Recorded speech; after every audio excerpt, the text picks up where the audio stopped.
that's going straight to the value. All publicity is good publicity. I do believe that. So you can have tournaments of 100 million, 200 million people, all paying one ton per person to play into this league of Candy Crush or Flappy Bird that all are on this leaderboard competing for the top spots where they can win this 100 million ton. The values can be crazy, ridiculous. My name is Mia, and you're watching Proof of Talk, a short series of podcasts where I'll be interviewing the leading founders and investors in crypto. All interviews are unscripted, meaning the guests have no idea what I'm about to ask, and neither do I. Proof of Talk. We're in Hong Kong with Proof of Talk, and today I'm with Jack from Ton. Jack, welcome. Hello. Thanks for having me back. It's good to have you on. Tell me, what have you been up to? So since we last met, we had obviously I met you last time at Ton Gateway, which was our big community event. And we've had, so at that time we were running our hackathon. Mm-hmm. So this was our second hackathon of the year last year. Yeah. We recruited 1,000 new projects into the ecosystem. 30 of them won the prize and won the hackathon. 30? So we got 31 new projects, very promising projects. Give me one. One of them is Olivia AI. Okay. They're running an AI agent on Ton, where their vision is to really like disintermediate the actual user, the app from the user experience entirely. Uh-huh. Right? Like the whole idea of AI agents is that maybe with that, you don't need an app to interface with some of the apps we already have, like Uber, Deliveroo, Booking.com. Like, why use the app anyway? You just want to go straight to the value. Mm. So if I can use an AI agent to actually just order me a cab to where I'm at right now, or order my favorite pizza to home as I'm on my way home, or or set me up in a hotel that I've been to before that I rated 5 stars, right? That's going straight to the value, and crypto provides a unique value for that use case in that now you can fund the AI agent and it can go and do those things. Obviously, a lot of the stuff needs to happen in the back end, like the AI agent needs to connect to the SDK of the application. But I think that's a really, really interesting use case that, one, improves the user experience of using crypto. Yeah. And also is an actual use case where crypto is really valuable, right? And those kinds of leaps in terms of like user experience are very hard to come by, I think, in crypto, because people just talk about it through kind of 3 lenses, which is like, one is the worst way to talk about it, which is the tech, which blockchain is the fastest. No one cares. The other is the philosophical lens, like which blockchain is more decentralized. Also, no one cares. And the other, which is the most talked about, is the financialization message. Number go up. Like, why is your crypto dumping? Why is it pumping? That kind of message, which is also not really relevant to the real normal people, like your mom, your dad, your grandparents, that you might want to be using crypto. My mom actually cares if the price goes up.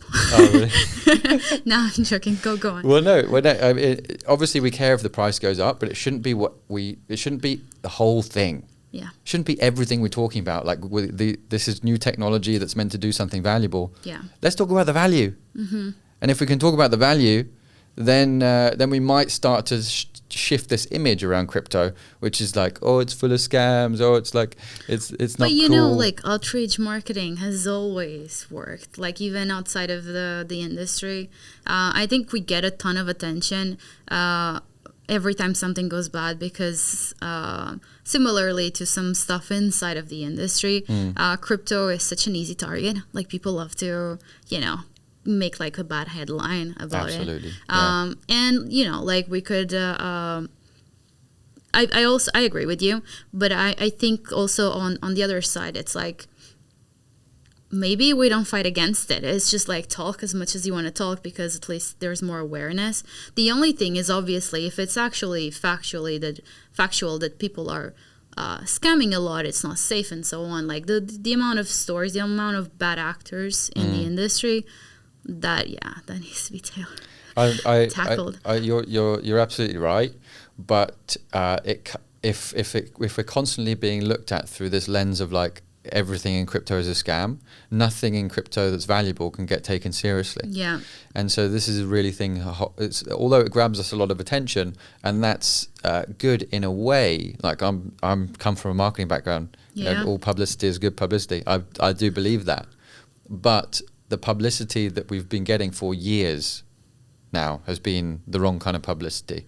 And so it's getting worse and worse, like with memecoin crazes. No, this year it's definitely at an all-time high. Yeah, it's at an all-time high of like, is crypto actually useful at all? Like, are we just all in an industry that's like going to zero once someone pulls the plug somehow? Yeah. Right? Like I've actually doubted that, but then I see these applications building really new things like AI agents that like completely remove the user experience, and now you can just natural language speak to an agent that does the things you want it to do, like a concierge or something. Like this is super useful, and it's not just useful; it's also a step change, better user experience, and is really needs crypto in order to function. So yeah, basically that's what we've been doing over the last 6 months since I've seen you. Hackathons. We had this big hackathon. And we were looking forward to, obviously US expansion now is a big thing for TON. Okay. So TON has completely grown last year. Obviously we grew to 114 million TON coin holders last year. So from basically almost nothing. So it's massive growth of TON coin holdership. And then, but that's all happened without the US, like entirely without the US. So we haven't done any marketing there. Most of our projects are geo-blocked in the US. You can't use the wallet in Telegram, which is like the kind of core use case of TON. Yeah. At the moment, the most used one, over 100 million users. And so that all has not come to the US yet. And now we're seeing with Trump, like much better kind of level of acceptance of crypto. Yeah. He's launched his own meme coin. He's appointed Hester Peirce as the head of the crypto task force in the SEC. And Hester Peirce, interestingly, was the lady who spoke out against the SEC enforcement action of Telegram during the ICO where they got sued by the SEC. Interesting. Yeah, so she's the one that's now the head of the crypto task force, and she was anti that because she said it was anti-innovation to stop a company like Telegram from doing something in a new technology, like launching a token. So very, very interesting to see what's going to happen. And everyone in TON is like repositioning towards opening up in the US. We hope like some of the clarity comes very, very soon on like regulation aspects. But I know for a fact like our wallet and Telegram's coming to the US. That will open up hopefully very soon. And yeah, it's all about kind of accessibility, getting US users more access to TON ecosystem through all the exchanges in the US. Also more awareness, some big kind of brand partnerships with people that kind of fit the Telegram vision, right? Yeah. This kind of freedom of speech angle, freedom to transact. This kind of really fits with the vibe in the US now, where Elon is tweeting everything and the media is basically dead, and people are getting all their information from Twitter, or X, sorry. So yeah, kind of accessibility, awareness of TON, and also I think convenience. Like how do we position the apps on TON as convenient, useful, value-based crypto applications, and not something that's just like financial, philosophical, or the other one. Yeah, the economic. Yeah. I find that really interesting, actually, like on the app specifically. I think one thing is also like discoverability. I know a lot of people, they use Telegram, they have no idea that the apps are there. So perhaps like that's more on like Telegram side. I don't know. It's interesting. Well, how's the market here? Well, the unique thing about Telegram distribution is like it doesn't have a algorithmic newsfeed, right? I see. So when you look at all the other social medias, we only have algorithmic news feeds to put a post on. But that algorithm can limit us in order and limit our reach. And so that's pretty damaging if you're not saying the right thing that fits with what the algorithm finds interesting. Yeah. Right? That can damage our audience, and they may not see what we're posting. Whereas the difference in Telegram is like my message, if it's shareable and interesting to the audience, will get shared to all of my chats, all of my channels, and all of my DMs. Right? I want to share everything as widely as possible. Then there could be 1 million people in that bucket. That 1 million people then also can share it to their chats and channels and DMs. So you have this wonderful multiplication factor in Telegram's distribution system, which is not present at all in other social medias because of the algorithm. And that allows people to discover things that are very highly shareable and interesting to share. So obviously one of the things that we had last year, which went very viral in Telegram, was the tap to earn games, right? But they're very simple use cases, and in the end they weren't very sustainable use cases because people were just there to farm the points, and then as soon as the token launched, like thank you very much, Mr. Notcoin, I'm going to take that money and I'm going to run, right? So the next evolution of tap to earn games, and I guess gaming in general is like an onboarding tool for crypto, is now emerging on Ton. We're seeing like this new stage of it, which is called which is based around skill-based wagering. So imagine a Web 2 game, Candy Crush or something like that. Yeah. And imagine I can integrate a tournament there.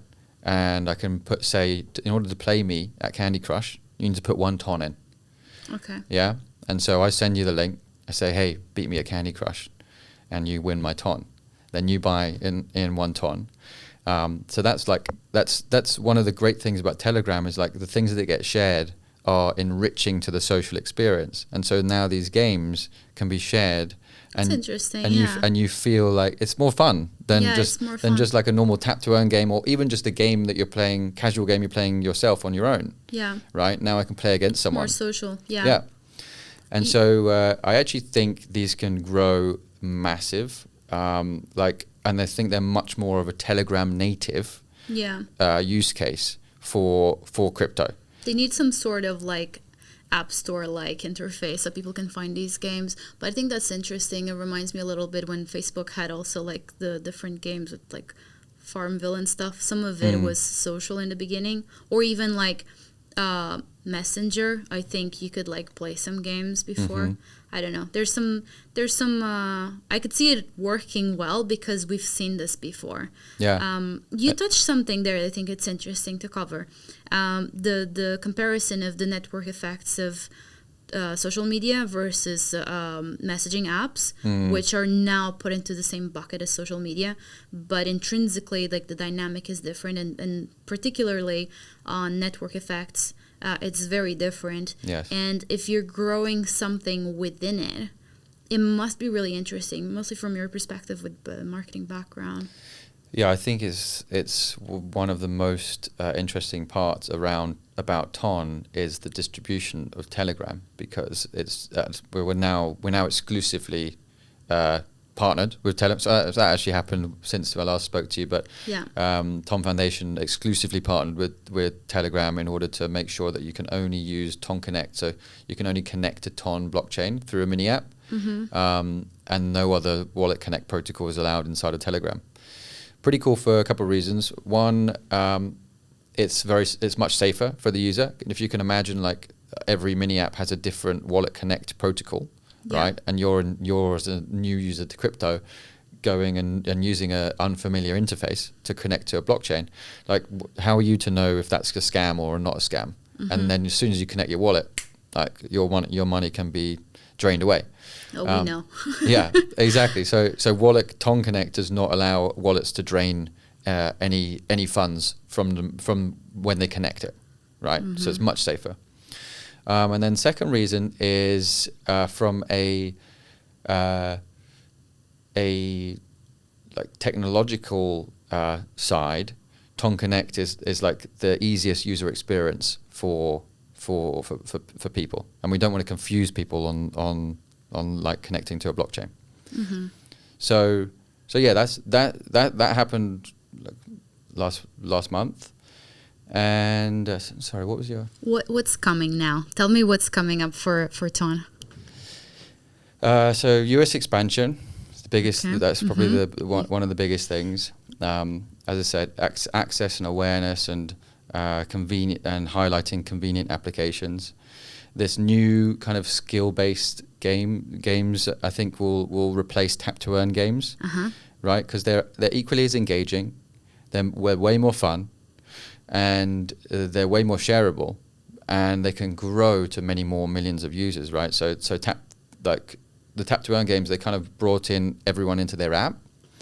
But these skill-based games will bring everyone into their tournaments, right? So you can have tournaments of 100 million, 200 million people, all paying one ton per person to play into this league of Candy Crush or Flappy Bird, that all are on this leaderboard competing for the top spots, where they can win this 100 million ton, or the values can be crazy, ridiculous.